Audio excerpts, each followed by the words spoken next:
los ciudadanos que estén informados, que estén articulados a las nuevas tecnologías, pero al mismo tiempo mantengan su identidad, su cultura y su ciudadanía, son aquellos que serán más capaces de crear, producir conocimiento, información y, en último término, valor en una economía que es de la información y el conocimiento.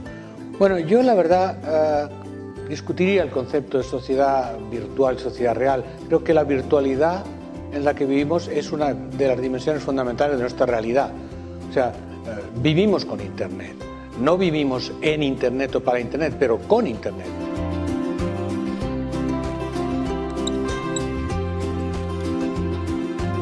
We're in a moment of time in which our society is undergoing profound and prolonged change. Technological change, cultural change, economic change, political change, and education has to prepare kids not for the world that was, but the world that will be.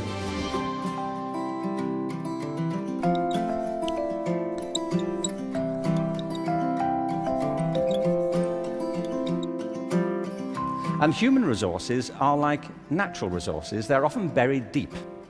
You have to go looking for them. They're not just lying around on the surface. You have to create the circumstances where they show themselves. And you might imagine education would be the way that happens, but too often it's not. Every education system in the world is being reformed at the moment, and it's not enough. What we need, and the word's been used many times during the course of the past few days, is not evolution, but a revolution in education. This has to be transformed into something else.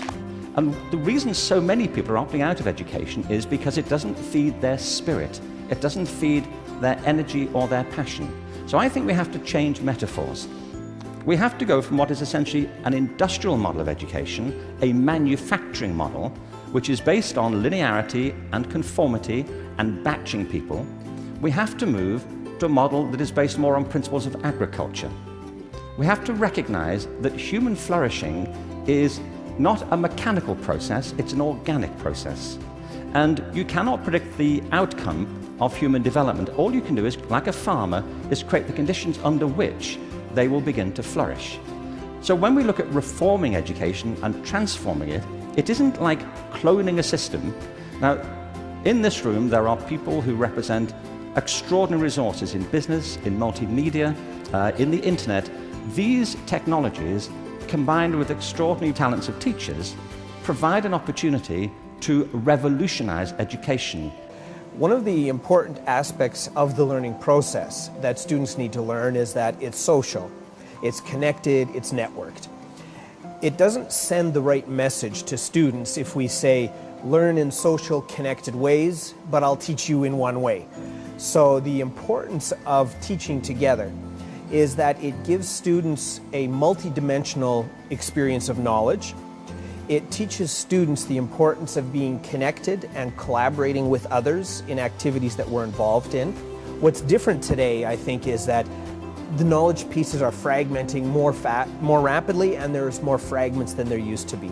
So what used to be, let's say, a 200-page textbook might today be a 5-minute video on YouTube or a 10-minute lecture on a different site. So the knowledge pieces are smaller now than they perhaps were in the past. But the interesting thing is, once your knowledge pieces become smaller, there are more configurations available. So if you have 5 pieces of information, you can connect them a certain number of ways. So that's where we need to test the validity of the knowledge coherence that we're making. But all of these, again, are part of this process of being networked and connected, and we form new ideas and we challenge those ideas through those networks.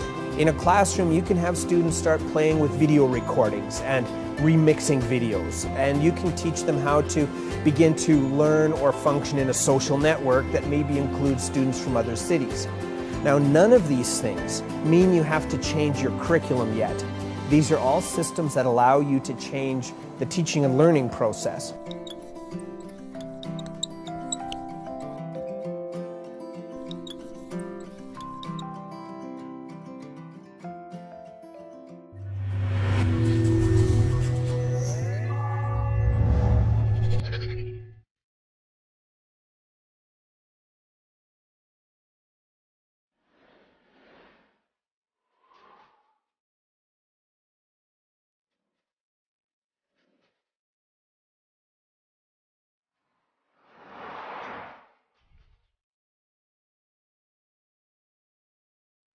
Bueno, chicos, hoy vamos a usar uno de los programas que viene en las netbooks, que es el Audacity. Es un programa para grabar sonido. Lo que les pido es esto, que ustedes se imaginen a un científico. Ese científico tiene que estar haciendo una investigación. En un programa de radio van estos científicos, puede ser uno, pueden ser dos, pueden ser más, como invitados, y el periodista del programa de radio le hace una entrevista al científico para que le cuente cuál fue la investigación que está haciendo. Se reparten los roles, quién va a ser el científico, la científica, quién va a ser el periodista, la periodista, los locutores, los que presenten, si va a haber propaganda. Es un programa de radio, como ustedes se lo imaginen, va a estar bien. ¿Sí? Y lo único que tienen obligación es de hablar todos. No puede haber ninguno que no hable. Todos tienen que participar diciendo algo. Me llamo Fernanda Planel y en el colegio de Payogasta, donde estamos ahora, enseño filosofía. ¿Vos tenés que empezar hablando?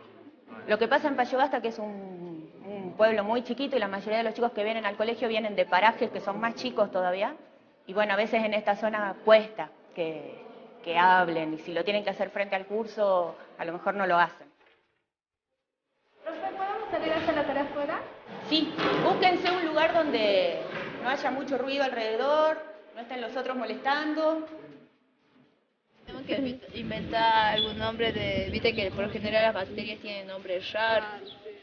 Y tenemos que inventar algún nombre raro. Ya, pero comenzando con cerebro, cerebiti, algo así. Cerebrinab, Cerebro coco. Cerebro queda coco. hueco. Cerebro coco. Está bueno.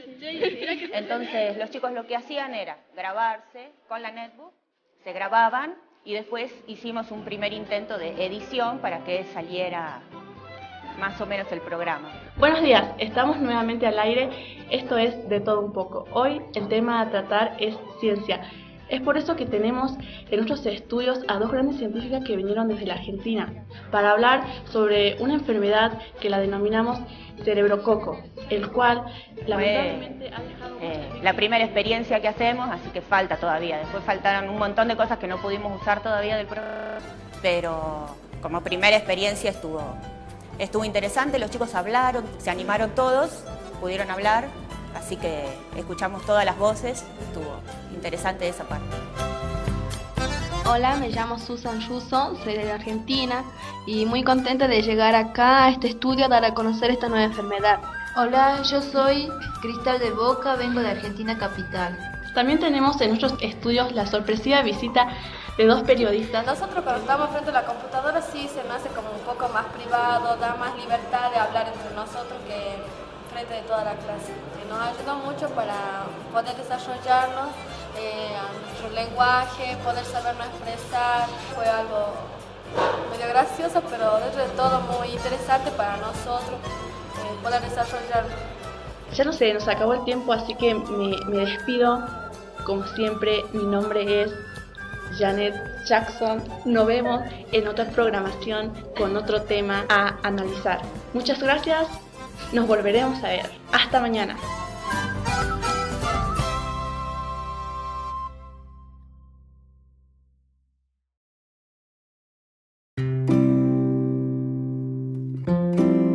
Hello, my name is Judy Harris. It's preposterous, isn't it? Design a house around a faucet. But in many ways, we've been asking teachers in many parts of the world to do something similar for about 25 years. We've been asking them to design learning experiences for students around digital tools and resources. Now, as ridiculous as that sounds, in some ways, it's understandable that we've made this mistake and made it for so long. These tools are incredibly powerful. They have enormous potential for helping students to learn even better and teachers to teach even better. But the problem is when we look to the tools to suggest how we should teach, it's like having a shiny new hammer. Because when you have a shiny new hammer, everything can look like a nail. Another way to say this is that the tail wags the dog. When we look to the technology to suggest how we should teach, how we should help students to learn. We have it backwards. Creo que ahí la cuestión a pensar y conversar es cómo la escuela fortalece otras políticas de conocimiento, cómo ayuda a que se hagan otras cosas que las que los chicos ya hacen.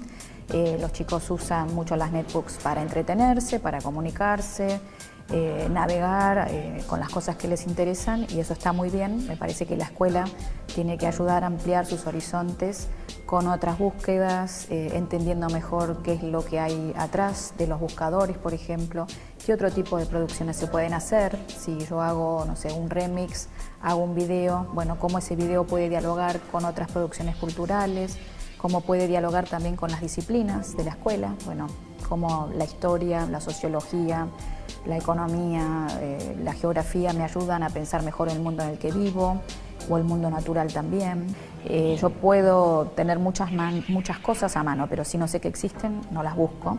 Entonces ahí, si nadie me muestra que valen la pena, que me dicen algo para mi vida, no las voy a ir a buscar. Entonces sí creo que en eso el lugar de la escuela sigue siendo el mismo en otras condiciones, que es el de poner a disposición conocimientos, lenguajes, ayudar a enriquecerlos.